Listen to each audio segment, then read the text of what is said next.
체불에 대한 대책 함께 들여다보겠습니다. 억대의 보험금을 노리고 물을 두려워하는 남편을 깊은 계곡으로 뛰어내리게 하고 허우적거리는 남편을 구해주지 않은 이른바 이 계곡 살인 사건 기억하시죠? 최근 대법원은 고인의 아내인 이은혜에게는 무기징역을, 그리고 공범 조현수에게는 징역 30년형을 확정했습니다. 결혼 이후 같은 집에서 산 적도 없는 아내를 위해서 경제적 지원을 아끼지 않았던 남편을 상대로 한 인면수심의 범죄고요. 이 외에도 보험 사기, 가스라이팅 등이 얽혀 있었던 사건으로 기억되는데요.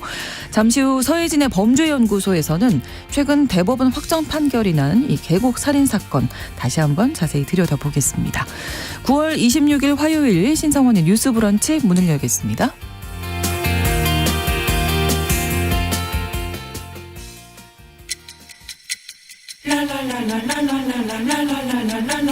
듣고 공감하고 진단합니다. 우리 사회를 바라보는 새로운 시선. 신성원의 뉴스 브런치 뉴스픽. 뉴스 브런치 청취자 여러분과 함께 소통하며 만들어갑니다. 유튜브를 통해서 실시간으로 보실 수 있고요. 여러분의 의견도 기다리고 있습니다. 짧은 문자 50원, 긴 문자 100원이 드는 샵 9730, 우물동 9730번으로 의견 보내주실 수 있고요. 또 라디오와 콩 앱으로도 많이 참여해 주시기 바랍니다. 화요일의 뉴스픽은 한겨레 신문 박다혜 기자, 조성실 시사평론가 두 분과 함께 하는데요. 박다혜 기자님이 아직 오늘 비가 와서 조금 교통 상황이 좀 안 좋은 것 같습니다. 아직 도착을 못 하셔서 조성실 시사평론가와 먼저 이야기 나누고 있겠습니다. 어서 오세요. 네, 반갑습니다. 세 분, 저 포함해서 3명이 이렇게 앉아있다고 우리 둘만 앉아있으니까 굉장히 조촐하네요. 네, 뭔가 되게 빈약하게 느껴지네요. 네.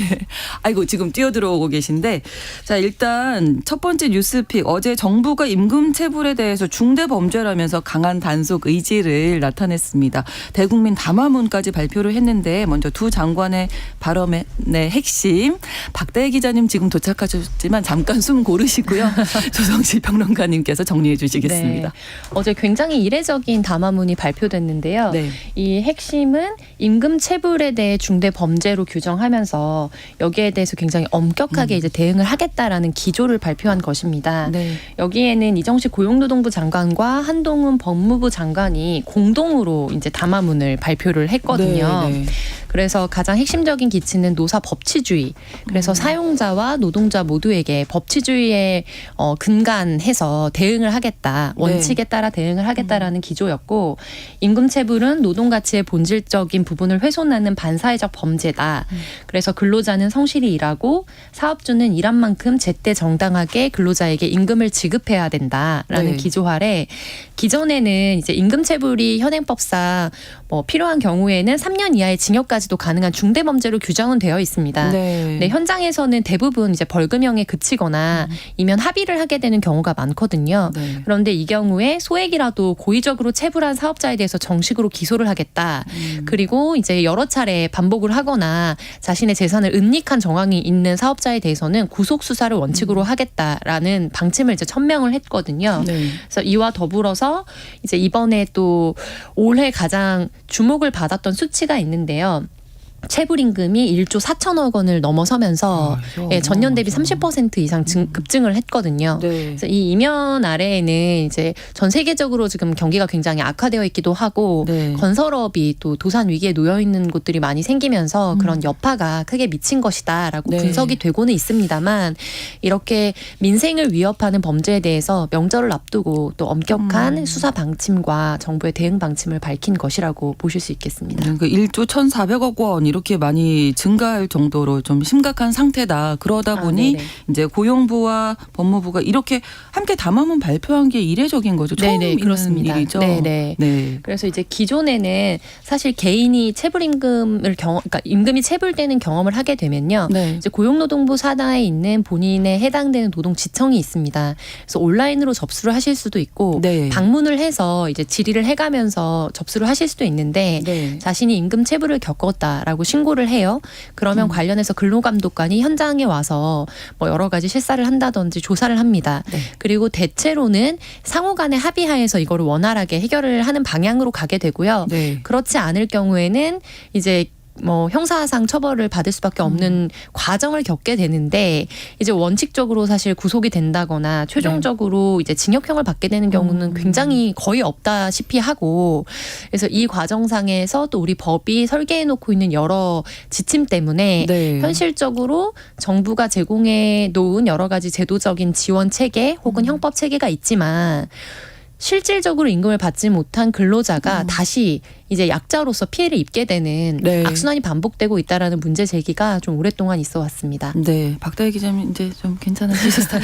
죄송합니다. 지금 교통 네. 상황이 네. 좀 좋지 않죠. 동호대교 강남 방향에 도로가 공사 중이어가지고 막히고 있습니다. 네, 잠시 이제 교통 상황도 안내를 해주셨고 일단 핵심은 기업을 대상으로 앞으로 철저하게 관리 감독을 하겠다 이런 내용이었어요. 어제 네, 발표 내용이. 맞습니다. 이게 지금 선생님께서 잘 짚어주셨지만 근데 이게 그 세부적으로 업종을 좀 볼 필요도 저는 있을 것 같아요. 이게 네. 업종을 보면은 실제로 이 임금 체불이 가장 많이 늘어난 업종이 건설업이거든요. 아무래도 그렇죠. 네, 근데 너무 잘 아시겠지만 건설업이 사실 올해 초부터 계속 위기 신호가 나와 있었어요. 그래서 대구 같은 경우에는 사실 미분양된 곳도 굉장히 많고 공사를 하다가 중단된 곳도 굉장히 많았고 그러다 보니 건설업에서 대폭 늘 수밖에 없는 상황이고 안타까운 건 사실 뭐 고금리 여파도 계속 있고 그렇죠. 그래서 하반기도 사실 건설업 전망이 아주 좋지는 않거든요. 그래서 이 임금 체불 관련해서 이 사업주의 의무도 당연히 있지만 사실 이제 건설업 안에서도 좀 자구 노력이 필요했던 거 아니냐 사실 이런 목소리도 나오고 있기는 하거든요. 네. 네. 직장갑질 119 시민단체죠. 이쪽에서 조사한 걸 보니까 직장인 10명 중 4명이 월급을 못 받았다. 이렇게 응답을 했거든요.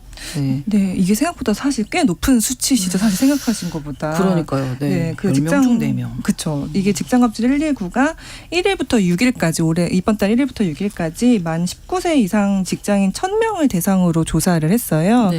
그런데 말씀하신 대로 10명 중에 4명이 나는 임금을 제때 못 받았다라고 답을 했고 특히 근데 이게 참 안타까운 게 임금 체불 경험이 있는 곳은 비정규직 그리고 생산직 이게 훨씬 더 높았어요. 네. 그리고 이제 사실 기본급 자체를 못 받았다라는 비중도 30% 정도 됐는데 네. 이게 그러니까 사실 고용된 입장에서 사업주를 대상으로 어떤 공식적인 문제 제기를 하거나 하는 게 좀 어려운 상황이다 그렇죠. 보니 내가 급여가 밀려도 이거를 적극적으로 대응했다라는 응답이 그렇게 많지는 않아요. 그래서 물론 이제 회사에 직원을 요청했다라는 응답이 한 59% 정도 되기는 하는데 특히 이제 소규모 사업장, 그러니까 노조가 좀 꾸려지기 힘든 소규모 사업장이나 네. 공동 대응하기 힘든 어려운 곳에서는 아무래도 회사를 그만뒀다라거나 뭐 모르는 척했다. 그래서 대응을 포기했던 응답도 이제 전체의 한 40% 정도로 꽤 많거든요. 네. 그래서 41.4% 정도인데 이게 그래서 생각보다 이게 대응을 해도 내가 체불된 임금을 받지 못할 가능성이 높거나 아니면 혹시 고용상의 불이익을 당할 수 있을까봐 좀 적극적으로 말하지 못하는 거 아닌가라는 그런 생각이 좀 듭니다. 대응 방법도 이렇게 마땅치 않다. 그러면 어떻게 그 한 달을 버티실까요? 네, 그래서 보통은 이제 뭐 생활비 대출을 받거나 네. 지인에게 융통을 하거나 기존에 본인이 모아뒀던 돈에서 사용을 하게 되거나 이런 문제들이 이제 발생을 하는 거죠. 네. 그래서 법적으로는 체불임금이 발생했을 때 일정 기간 이후부터는 거기에 대한 지연 이자까지 사실 지급을 하도록 원칙이 설정이 되어 있긴 합니다만 네. 추후에 이제 우리가 더 자세히 하기로 한 이제 할 것인 네. 이제 여러 가지 입법적인 어떤 설계 때문에 네. 표면상으로 명시는 그렇게 되어 있는데 사실 그 원칙이 작동되기가 좀 어려운 현실인 부분이 있습니다. 네. 그래서 이 비정규직 같은 경우에는 재고용의 문제가 또 있잖아요. 그렇죠. 네, 그렇기 때문에 이번에 뭐 말씀해 주신 것처럼 인사 등의 불이익을 당할 것 같아서 이렇게 응답하신 분도 더더군다나 말씀 30.6% 정도 됐거든요. 네. 그리고 대응을 해도 어차피 체불된 임금을 받지 못할 것 같아서 라고 말씀하신 분이 한 43%, 44% 정도에 달했던 것으로 조사 결과가 나왔습니다. 일단 법은 있는데요. 현행 법상 네. 근로기준법에서 네. 예, 정하고 있죠. 네, 근로기준법상에서 이제 체불임금과 관련된 규정들이 네. 이제 명시가 되어 있고요. 그런데 좀 우리가 주목해서 봐야 될 부분은 네. 이 체불임금에 대해서 채권의 시한이 있다는 거예요. 그래서 여기가 본인이 이와 관련해서 뭔가 소송을 제기하거나 명확한 절차를 밟지 않고 3년 정도가 유야무야 지났다. 네. 그러면 사실 거기에 대해서 법적으로 임금을 받을 수 있는 권리는 사라지게 됩니다. 아. 네, 이 부분을 좀 모르시는 분들이 많기 때문에 네네. 거기에 대해서 좀 적극적으로 대응을 하라라는 여러 가지 노무 단체들이나 이런 데서의 뭐 광고나 이런 것도 많이 보셨을 텐데요. 그리고 이것뿐만 아니라 또 우리가 임금이 체불됐을 때 네. 만약에 그 자기가 다녔던 회사가 도산을 했거나 네네. 혹은 이제 1,000만 원 미만의 그리고 월 단위 뭐 350만 원 미만의 임금을 받는 노동자의 경우에는 네. 몇 가지 고용노동부가 이제 지원을 하는 사업들이 있어요. 네. 그래서 임금을 먼저 대지급을 해준 다음에 거기에 대해서 국가가 이제 구상권 청구와 같은 개념으로 이제 업체에 받게 되는 형식이라든지 그리고 일정 규모 이하의 특정 조건을 만족한 회사에서 근무를 했는데 회사가 이제 도산 위기에 놓였거나 했을 때는 이제 공인 노무사의 도움을 받을 수 있는 권리나 이런 것들을 뭐 무료로 지원을 해준다든지 이런 것들이 있기는 합니다만 결과적으로 이와 관련해서 한켠에서는 이 임금 대지급 제도를 악용하는 사례들이 있어서 또 구속이 되거나 이런 건들이 최근에 있었고요. 예. 그래서 엄정 대응하겠다라는 방침이 또 나왔던 부분이 있고 사업자 입장에서는요.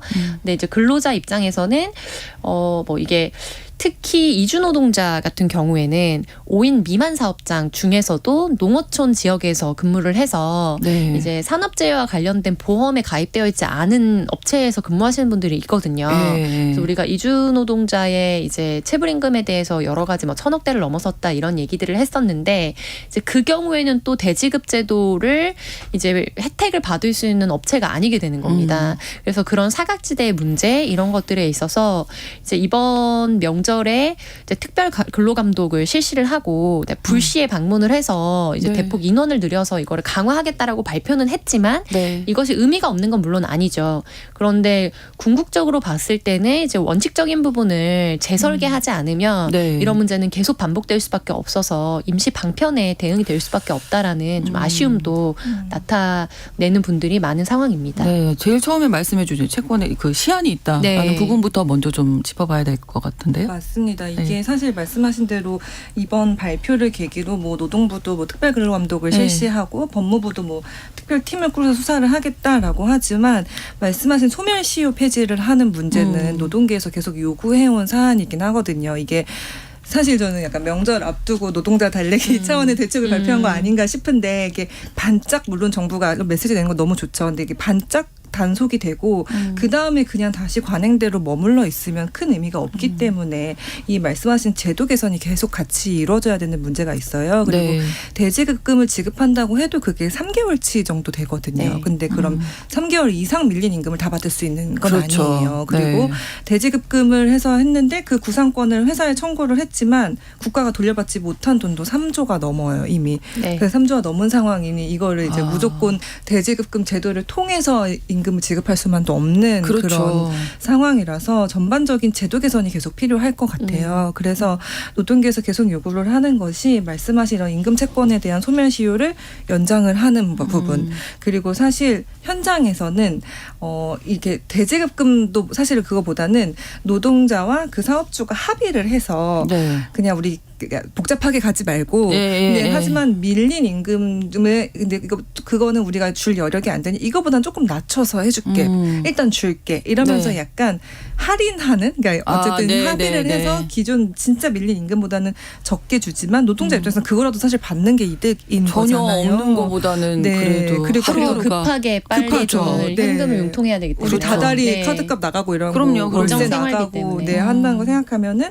일단 받는 게 중요하기 때문에 그렇게 합의가 되는 경우가 많아요. 그래서 노동계에서도 중요하게 말씀을 하시는 것이 반의사 불벌죄를 폐지하라는 네. 내용이거든요. 이게 사실 반의사 불벌죄라는 게 성범죄 같은데 원래 있었던 조항인데 맞아요. 폐지가 네. 됐고 근데 그래서 이번 이런 임금체불 문제에 있어서도 실질적으로 고용된 사람이 계속해서 사업주를 처벌해 주세요라고 계속해서 요구할 수가 없는 상황이고 그렇게 합의된 임금을 받으면 사실 제값이 아님에도 불구하고 거기서 더 이제 달라고 얘기를 못하는 상황이다 보니 그렇죠. 나는 아니다 일단 받았으니까 뭐 처벌하고 그런 것까지는 원하지 않아라고 할 경우 가능성이 훨씬 높거든요. 그리고 네. 나는 계속 고용돼서 일을 해야 되는 해야만 상황이면 하니까. 그래서 쉽지 않기 그렇죠. 때문에 그래서 이 반의사 불벌죄를 폐지를 해야 네. 실질적으로 임금 체불이 됐을 때 그 노동자가 자신의 권리를 찾는 데 좀 유리할 것이다라는 그런 요구가 계속 나오고 있기는 합니다. 네. 제도 개선할 부분이 많네요. 네, 그래서 네. 이 근로기준법 109조에 있는 네. 조항이거든요. 네. 그래서 뭐 제36조, 43조 등등의 조를 위반한 자에 대해서는 피해자의 명시적인 의사와 다르게 공소를 제기할 수 없다. 근데 이제 반의사불벌죄는 이제 직관적으로 생각하셨을 때도 명확하게 가불관계와 같은 위계가 설정된 관계에서는 사실 악용될 우려가 굉장히 큰 조항입니다. 그렇죠. 왜냐하면은 여기에 대해서 합의하지 않으면은 여기서 사실은 혜택을 받거나 자기의 권리를 요구해야 되는 부분에 대해서 일정의 페널티를 갖게 될 수밖에 없는 거잖아요. 그리고 생각해 보시면 이제 업계에서 일을 하게 되면 단순 일용직이 아닌 이상 이제 그 업계 안에서 다른 업체를 찾아서 사실은 또 취업을 해야 되기 때문에 이제 관행적으로 업계 내 레퍼런스라고 하죠. 이제 그렇죠. 추천이나 네. 혹은 평판 이런 네. 것들이 굉장히 중요한데 이런 부분에서 뭐 첫 번째로 밀린 임금을 받으려고 해도 그렇다면 이게 전액 이 사람이 요구하는 금액이 전액 모두가 이제 임금 체불액에 해당한다라는 확인서가 있어야 되는데 네. 그거를 최종적으로 확인서를 받으려면 또 사업주와의 일정 부분에 뭐 어떤 원만한 관계 이런 것들이 필요하고 네. 두 번째로 만약에 그거를 받든 안 받든 포기하고 내가 다른 업계로 가겠다. 다른 업체로 가겠다라고 했을 때에는 결국에 이제 평생 이 업종에서 자기에 대한 어떤 평판이 따라다닐 수밖에 없게 되는 부분 그렇죠. 이런 부분들이 좀 명확하게 임금체불 문제에 있어서 이렇게 드러나는 현재 반드시 바꿔야 되는 입법 과제인 것 같아요. 네. 근데 이게 우리가 임금체불에 대해서 강경 대응을 하겠다고 했지만 이게 형사상 문제와 민사상 문제가 두 개가 구분되어 있습니다. 그래서 만약에 고용지청이나 이런 데에 본인이 이제 임금체불건에 대해서 신고를 하고 네. 뭐 확인서를 받는다 하더라도 그래서 원만히 해결이 안 돼서 사업주가 뭐 최대 구속이 된다. 그래서 구속 수사를 받고 실형을 살게 된다고 하더라도 그렇다고 해서 바로 체불된 임금이 나오는 건 아니에요. 그러니까요. 그게 네, 문제잖아요. 그게 가장 문제예요. 사실 돈이 네. 나는 당장 이 사람이 되는데. 처벌을 받는 것보다 생활비가 그렇죠. 필요하고 내가 네. 당연히 일한 거에 대한 권리를 요구한 것인데 네. 그게 바로 해결이 안 되고 여기에 대해서 민사소송을 또 따로 제기를 해야 됩니다. 그럼 시간이 또 한없이 흘러가지고. 네. 그리고 일정 부분은 뭐 민사소송은 변호사 없이 진행할 수도 있지만 쉽지 않기 때문에 사실은 또 소송비도 이제 들어갈 수밖에 없는 부분이고요. 그리고 하루하루 생활인이라면 모두 공감하시겠지만 이게 지급이 미뤄질수록 비용은 사실 이제 감가상각이 된다고 봐야 되는 거죠. 그렇죠. 최종적으로 받게 되는 비용에 비해서. 네. 그래서 이런 부분들을 종합적으로 고려했을 때 가장 중요한 거는 이제 임금 체불이 될 만한 업체에 가지 않는 건데 그럴 수가 없는 현실인 분들이 사실은 좀 이런 어려움을 당하게 되고 무엇보다 건설업계 전반에 지금 걸쳐져 있는 리스크, 위험 요소는 이번에 파월금리 쇼크가 또 다시 한 번 더 불러일으켰던 바와 같이 당분간 이제 조만간 해결될 기미는 보이고 있지 않기 때문에 좀 악화될 수 있는 전망이 더 크다. 왜냐하면 이제 어떤 산업의 위험 요소가 감지가 됐을 때 최대한 거기에 파급 효과를 이제 줄이고 이 위험의 비용을 줄이기 위해서 네. 연착륙을 시키려고 하거든요. 정부에서도 그렇죠. 그렇고 산업계에서도 그렇고요. 근데 이제 그런 부분에서 결과적으로 이게 더 이제 호황을 맞게 될 거는 뭐 최소 뭐 5년, 10년 내에서 보기는 사실 어렵다고 전망이 그렇죠. 되고 있어요. 네, 네, 그런 부분들을 종합적으로 생각해 보시면 물가는 엄청 올라갔는데 체불임금은 더 이제 피해자도 많아지고 피해액도 늘어나고. 높아지는 네. 현실이라는 게 좀 주목해야 될 부분입니다. 빨리 좀 대책이 마련돼야 되지 않을까. 제도 개선 말씀해 맞습니다. 주셨는데 정부에서는 뭐 입장 밝힌 게 있나요? 지금 이런 부분에 대한 거는? 정부는 사실 이 뭐 반의사 불벌죄나 이런 거를 구체적으로 어떻게 개선하겠다라고 밝힌 거는 없어요. 일단 네. 우리가 다음 달 말까지 바짝 감시할게 요 정도고 이제 우리가 열심히 수사할게 요 정도의 발표를 한 거여가지고 네.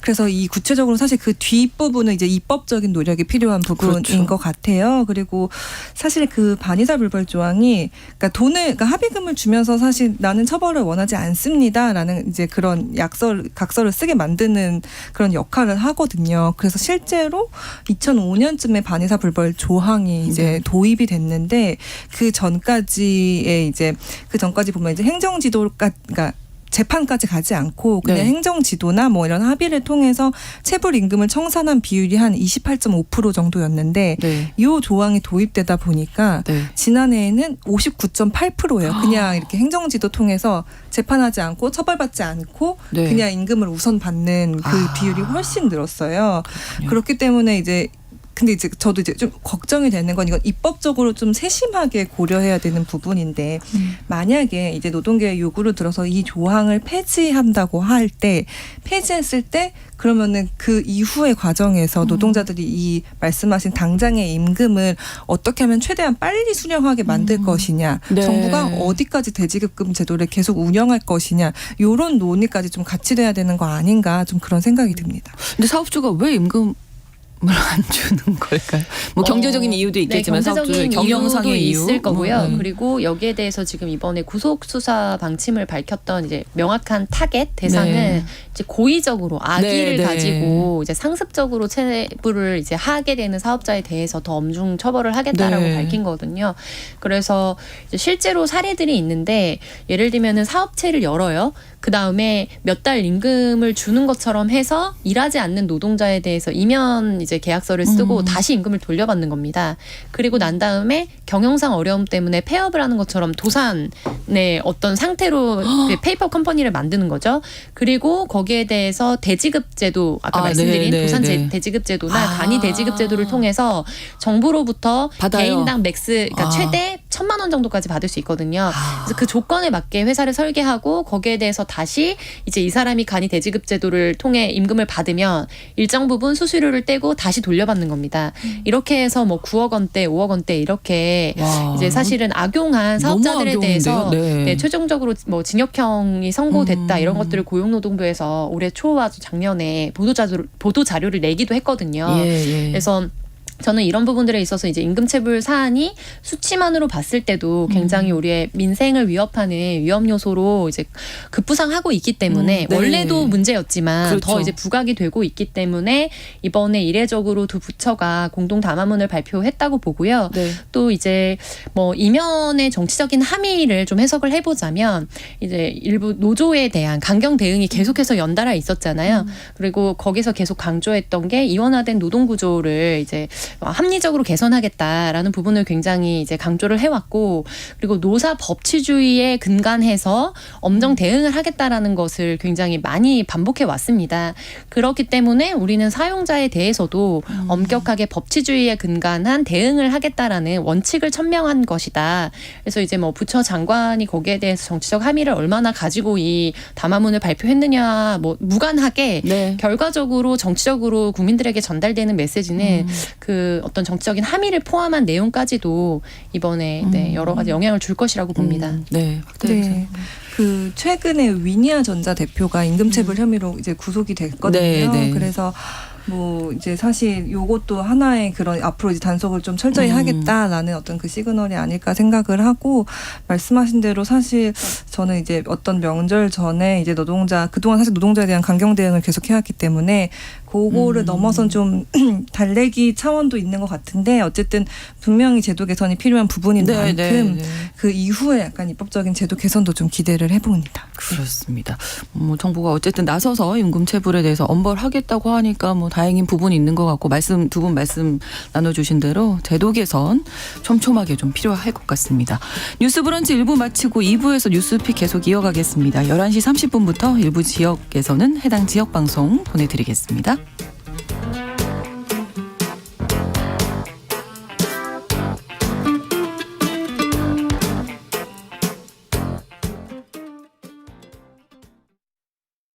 지금 시각은 11시 30분입니다. KBS 여러분은 지금 KBS 1라디오 신성원의 뉴스 브런치를 함께하고 계십니다. 네, 두 번째 뉴스픽 노동자들에 대한 이야기 역시 준비했는데요. 그 전에 한 가지 더 말씀하실 부분이 있으시다고요. 조성실 그게 뭐 평론가님. 보통 악마는 디테일에 있다 이런 식으로 유행어처럼 많이 사용을 하는데 네. 결과적으로 보통 시행령이나 시행규칙 혹은 고시 단위에서 어떻게 설계가 되느냐에 따라서 현장에 있는 담당자들이 느끼게 되는 네. 일하게 되는 업무 지침도 달라지고요. 그렇죠. 그리고 그 정책의 수혜자들이 겪게 되는 어려움과 서름도 커지기 마련입니다. 근데 이제 이와 관련해서 국회가 입법적 과제로 수년 동안 제기되어 온 문제들 뭐 예를 들면 앞서 말씀하신 이제 반의사 불벌죄와 같은 조항을 개선하는 것도 중요한 요소겠지만 네. 이제 덧붙여서 근로감독관이 실제로 현장에 가서 혹은 접수된 사안에 대해서 이게 진짠지 가짠지를 네. 이제 사실 확인을 하는 과정을 거쳐요. 네. 근데 근로감독관이 이제 수적으로 역부족이다라는 문제는 계속해서 보도를 그렇죠. 많이 보셨을 거예요. 네. 지난번에 그래서 저희가 또 네네, 다루기도 또 다루기도 했었잖아요. 했었고요. 네. 그래서 그런 부분들에 대한 사안, 수적으로 이제 전체를 다 커버하기에 너무 적다. 그렇죠. 그런 부분과 그다음에 두 번째로 제 주변에 이런 노동 관련된 분쟁 사항을 겪은 분이 계셔서 제가 이제 이렇게 신고를 하면 된다라고 좀 안내를 해드려서 실제로 근로감독관과 통화를 했는데 네. 통화한 다음에 자기는 여기에 대해서 신고할 의지가 좌절됐다라고 말씀하시는 분들이 더러 계셨어요. 아, 왜요? 네, 이제 노무사분들이 이제 여러 글이나 이런 데서 기고하시는 사안들에도 포함이 되어 있습니다. 사장님인 줄 알았다. 근로감독관이.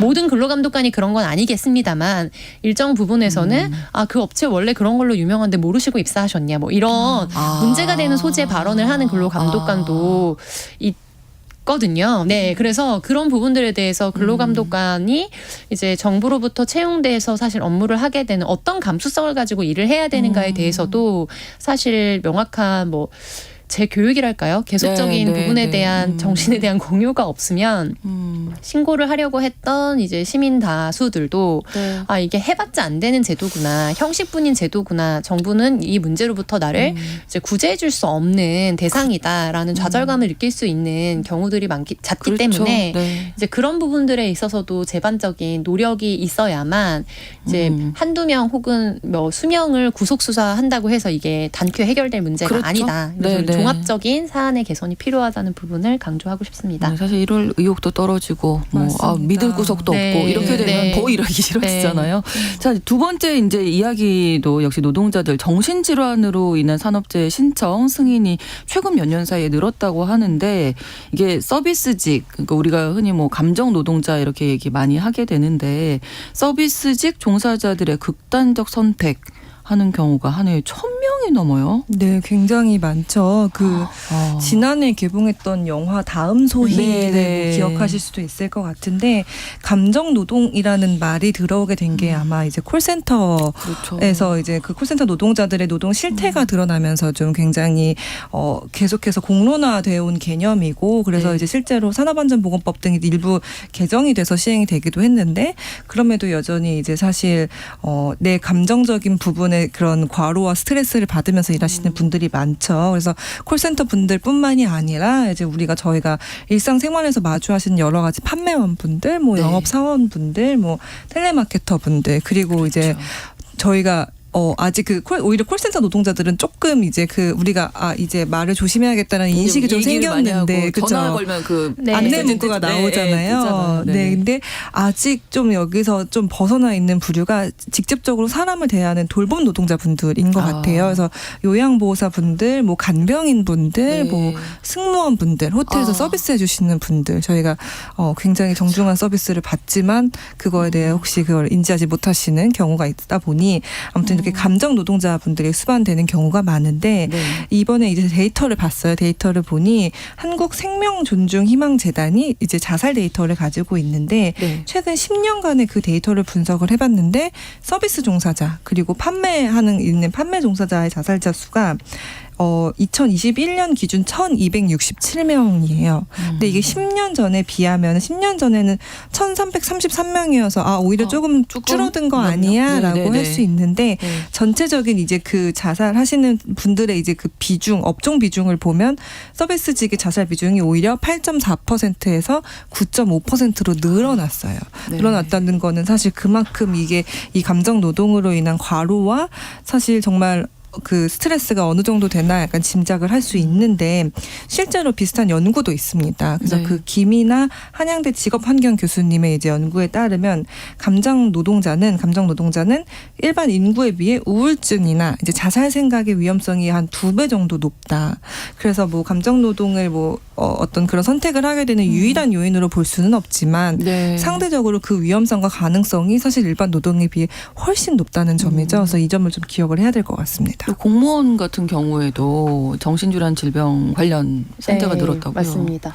그래서 이제 최근 3년간 공무원의 공무상 재청구 승인 현황에 대한 네. 인사혁신처 자료를 더불어민주당 이수진 의원실에서 받아서 발표를 했어요. 네. 그래서 최근 3년간 공무원이 뭐 내 심혈관계 관련해서 재해를 인정받은 경우의 건수는 이제 전체적으로 줄었거든요. 123건에서 70건 정도로. 그런데 아니죠. 비슷한 수준입니다. 2021년도에 123건, 2022년도에 150건, 그리고 올해 상반기만 해서 70건이니까 네. 한 140건 정도 수준에서 비슷한 수준인데 반해 정신질환 역시 이제 계속해서 증가세를 좀 보이고 있다. 2021년도에는 167건이었는데 작년도에는 거의 100건 가까이 늘어서 271건이었거든요. 네. 그리고 올해 상반기도 119건, 120건이니까 한 240건, 50건 정도의 그렇겠네요. 수준일 네. 것이다. 네. 그래서 이와 관련해서 이것이 뭐 직장 내에서의 예를 들면 갑질이라고 불리우는 뭐 따돌림 문제들도 있지만 이제 특히 공무상 재해 같은 경우에는 민원으로 인한 스트레스나 이런 부분들과의 상관관계가 많이 보이기 때문에 이 부분에 대한 대응이 필요하다는 거고요. 네. 이와 관련해서 최근 있었던 이제 교육 현장에서의 이제 스스로 생을 마감하셨던 네. 이제 공무원분들에 대한 교사분들에 대한 사안들도 같이 국회에서 좀 발표가 된 바 있습니다. 근데 이게 그 산재로 인정받을 수 있는 근거가 있는 거죠? 마련이 됐죠? 네네 그렇습니다. 그래서 네. 관련 지침이 네. 예를 들면 그것을 촉발할 수 있는 어떤 사안이 있었고 네. 이와 관련해서 뭐 우울증이라든지 여러 가지 정신적인 어려움에 대한 이제 지표가 발견됐을 때 그거에 대한 상관관계를 이제 고려해서 최종적으로 산재 승인을 받도록 하고 있거든요.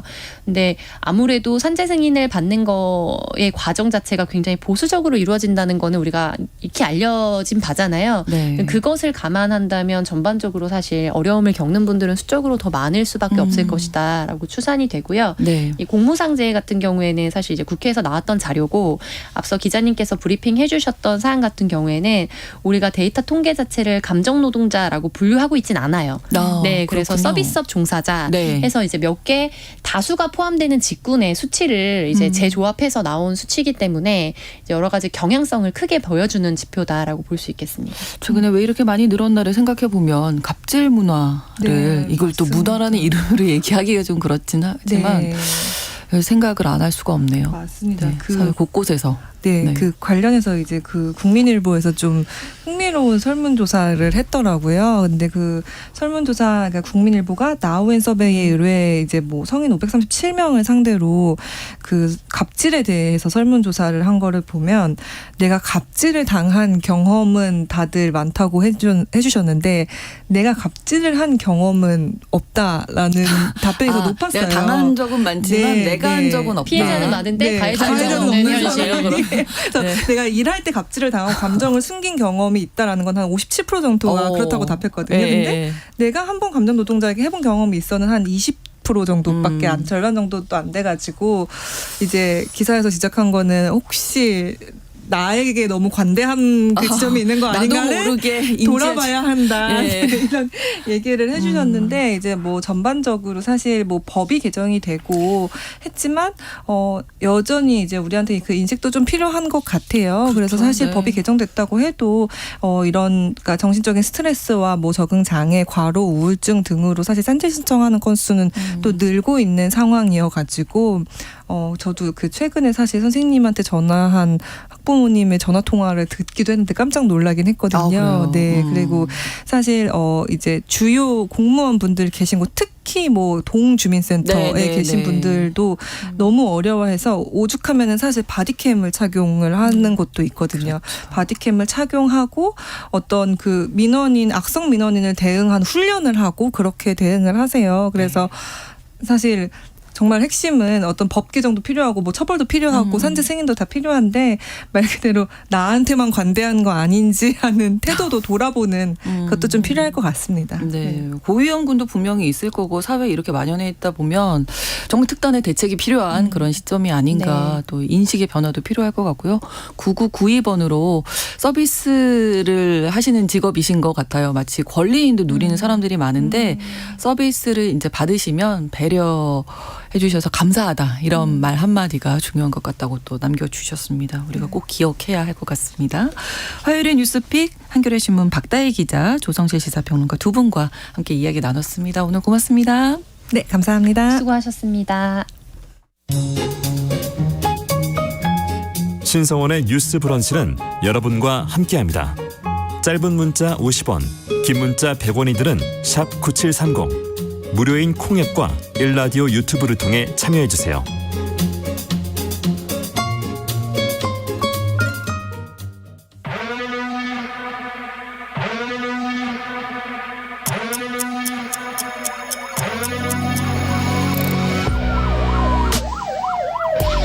범죄를 통해 우리 사회의 이면을 살펴본다.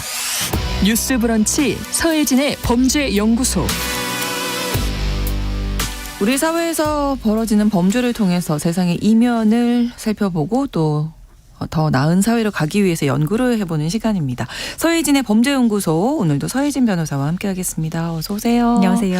자, 오늘 이 계곡 살인 사건, 네. 드디어 나왔네요. 이제 네. 대법원에서 확정이 됐죠. 네. 그래서 확정도 됐고 하니 이 사건을 한번 다뤄보려고 합니다. 네. 예, 사건은 19년도에 발생을 했거든요. 이게 사실 정말 충격적이었거든요. 네. 근데 이게 사실 참 처음에는 뭐 가족들의 어떤 경찰에 대한 추가 제보나 아니면 보험사의 이런 다른 뭐 판단이 없었다면 네. 조금 묻힐 수도 드러나지 않았을 수도 있었을 것 네. 같아요. 예. 네. 뭐 이 너무 유명한 사건이라 어떤 사건인지 다들 아실 것 같아요. 네. 어쨌든 뭐 형식적으로는 남편처럼 뭐 네. 혼인신고하고 결혼 후에는 진짜 단 하루도 같이 살지 않고 사실상 거의 경제적으로 거의 착취를 하면서 그랬더라고요. 결국에는 남편을 이제 죽으면 받게 되는 보험금 8억을 노리고 여러 차례 살해 시도를 하고 결국에 19년 6월에 이제 경기도 가평군에 소재한 그 계곡에서 이 피해자 남편을 스스로 뛰어내리게 해서 네.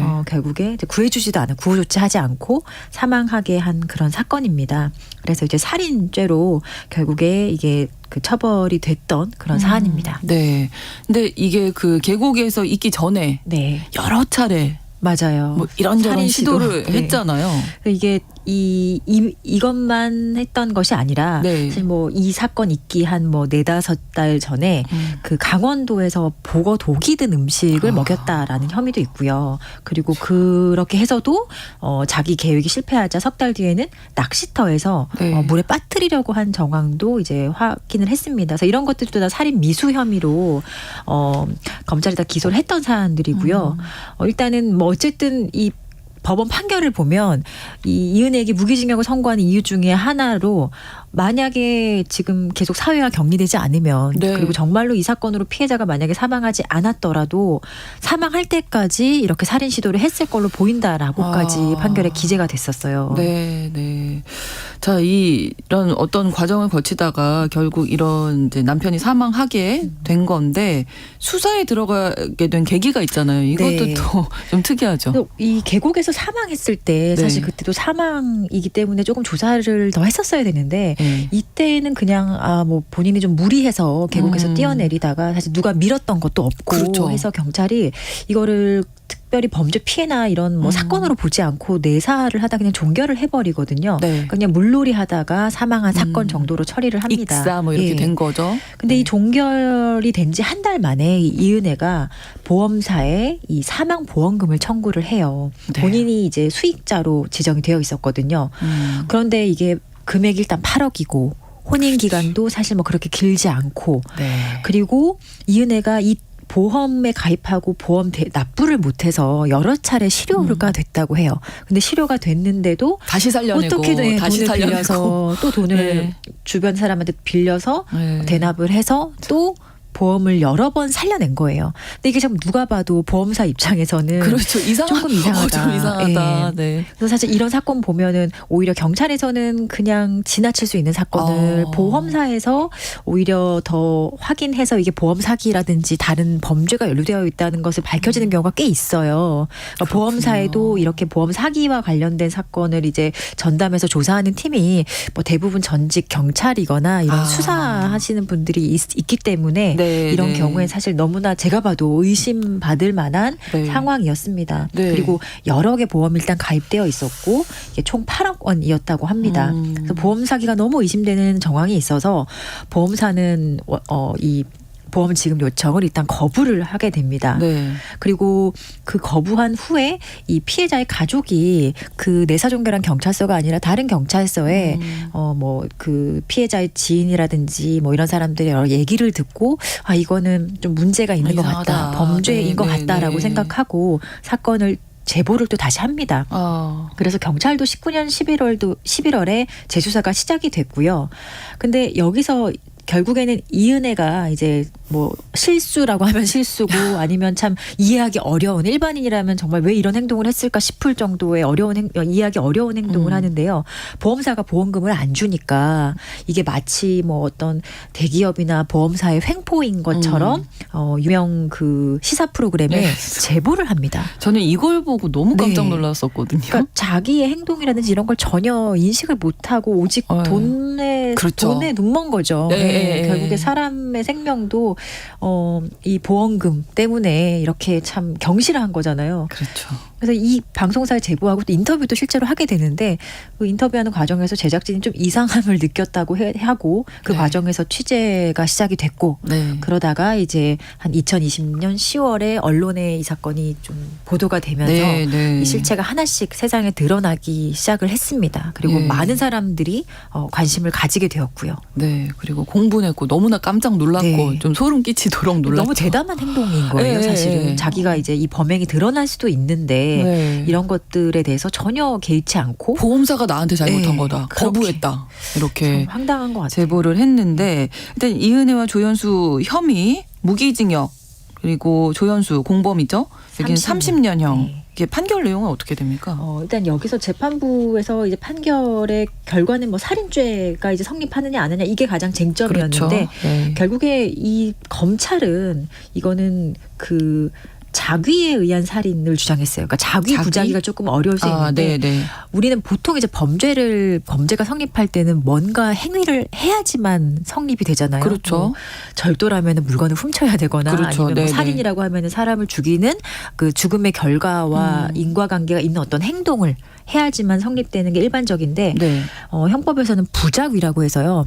뭔가 행동을 안 했을 때 네. 안 했을 때 처벌되는 걸 이제 부작위에 의한 부작위. 범행을 얘기를 합니다. 그러니까 자기하지 않았다는 얘기죠. 말이 좀 어렵긴 한데. 네네. 근데 모든 행동을 안 했다고 해서 다 처벌할 수는 없잖아요. 그렇죠. 그래서 형법에 조금 제한적으로 그 위험, 어떤 뭐 범죄, 그 피해 발생을 피해가 이제 발생할 위험을 방지할 의무가 있거나 그런 사람 또는 자기가 어떤 행위를 해서 네. 그 위험 발생을 이제 방지해야 될 의무가 발생하는 사람이 아무것도 안 했을 때 그때 이제 부작위범으로 처벌을 합니다. 그러니까 이럴 경우에는 지금 이은혜가 네. 남편이 물에 빠졌는데 아무것도 안 구하지 했다. 않았다. 네.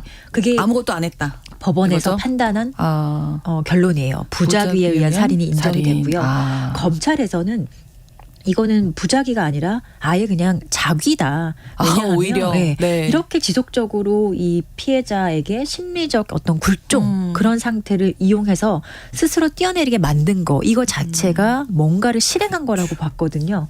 근데 법원에서는 이 뭐 심리적 굴종이라는 개념이 조금 모호하다. 그리고 자기에 의한 살인죄를 인정하기에는 조금 증거가 부족하다라고 봐서 결국에 부작위에 의한 살인죄를 인정이 됐는데 네. 사실 이게 뭐 살인죄의 그 형태나 그 내용 이런 것만 조금 쟁점이 법리적으로 있을 뿐이지 결국에 살인죄가 성립하는 거에는 크게 뭐 달라지는 건 없습니다. 그리고 네. 형량이 달라지지도 않고요. 그렇군요. 어쨌든 네. 살인죄는 살인죄니까요. 네. 근데 재판부에서 이 판결을 내리면서 조금 우리가 관심 있게 봐야 될 부분이 이제 가스라이팅이라는 용어를 썼어요. 맞아요. 예. 이렇게 많이 나온 적이 없었습니다. 맞아요. 그리고 가스라이팅. 이게 일상에서는 사실 우리도 이 말을 쓴 지 얼마 안 됐는데 법원에서는 사실은 잘 쓰지 않는 말이거든요. 그렇군요. 예. 네. 가스라이팅이라고 표현하고 가로치고 심리적 지배 이렇게 표현을 했습니다. 근데 이 네. 가스라이팅이라는 용어가 사실 뭐 그 학술 용어도 아니고 그렇죠. 심리학의 용어도 아니기 때문에 아마 쓰는데 조금 고민이 들었을 텐데 그럼에도 상황임에도 불구하고 이렇게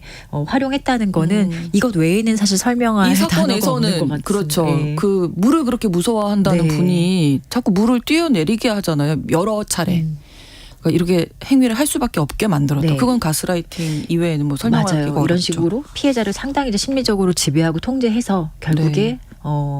스스로 물 속에 뛰어내리게 해서 네. 그 후에 이제 물에 빠진 사람을 구해줘야 할 의무가 구해주죠. 있잖아요. 그래. 자기가 사실 이렇게 만든 거기 때문에. 예. 근데 아무것도 안 하고 사실 구호 조치도 제대로 이행하지 않았고 오히려 외관상 구호 조치를 이행한 것처럼 네. 조금 꾸며낸 정황도 있었거든요. 그래서 법원에서는 부작위에 의한 살인죄를 이제 저질렀다. 네. 이렇게 최종적으로 판단을 했습니다. 네. 뭐 그 외에도 사실 뭐 이은혜 뭐 딸인가요? 뭐 있었는데 호적에도 네. 올리고 경제적인 맞아요. 부분도 뭐 거의 피해자의 그 딸처럼 올리고 네. 사실 이 피해자가 사실은 뭐 대기업에 근무하고 예. 경제적으로 전혀 어려움이 없을 정도의 상황임에도 불구하고 이은혜가 사실상 거의 경제적으로 다 착취했기 때문에 네. 피해자는 사실 죽기 얼마 전에도 음. 정말 몇십만 원이 없어서 먹을 게 없어서 그러니까요. 친구한테 너무 뭘 안타까웠어요. 돈 좀 빌려달라 네, 네, 네. 그런 문자도 공개가 됐었잖아요.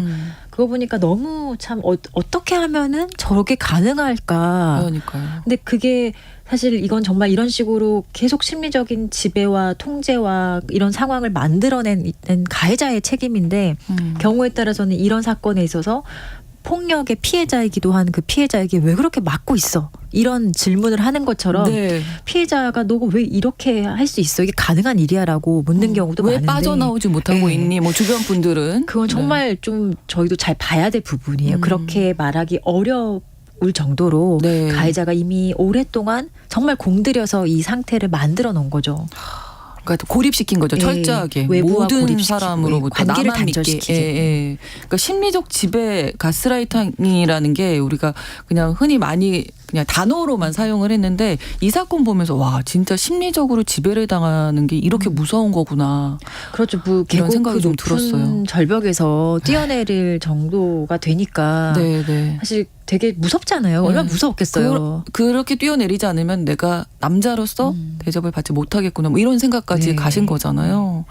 너무 참 안타까운 사건이었는데 이 가스라이팅으로 인한 범죄에 대한 처벌은 이게 어렵잖아요. 심리적인 문제이기 때문에. 아주 되게 어려운 부분이 일단 외관상으로는 범죄로 안 보이는 경우가 되게 많다는 거예요. 지금 이은혜 사건도 네. 처음에 경찰이 내사 종결한 게 그냥 뭐 스스로 뛰어내린 뛰어내리다가 거다. 뭐 한번 뛰어내려보고서 다 뛰어내리는 분위기니까 네. 한번 해보다가 어쩌다가 좀 잘 안 됐구나, 좀 안타까운 결과가 발생했구나 요 정도로만 생각을 하는 거지 왜 이 사람이 뛰어내렸을까에 대한 그 맥락을 면밀하게 들여다보지 않으면 사실 알 수가 없었던 눈에 범죄잖아요. 보이지 않기 때문에. 이런 것들이 사실 대부분입니다. 그렇군요. 예, 외관상으로는 전혀 문제가 없어요. 왠지 피해자가 그냥 스스로 자기의 책임과 판단 하에 했던 행위라고 보여지는 경우가 대부분이거든요. 네. 물론 피해자의 그 뭐 나이가 뭐 미성년자라든지 아니면 장애가 있다든지 이렇게 되면 우리 법률은 조금 더 일반 성인이 피해자인 경우와는 좀 다르게 보는 건 맞는데요. 네. 근데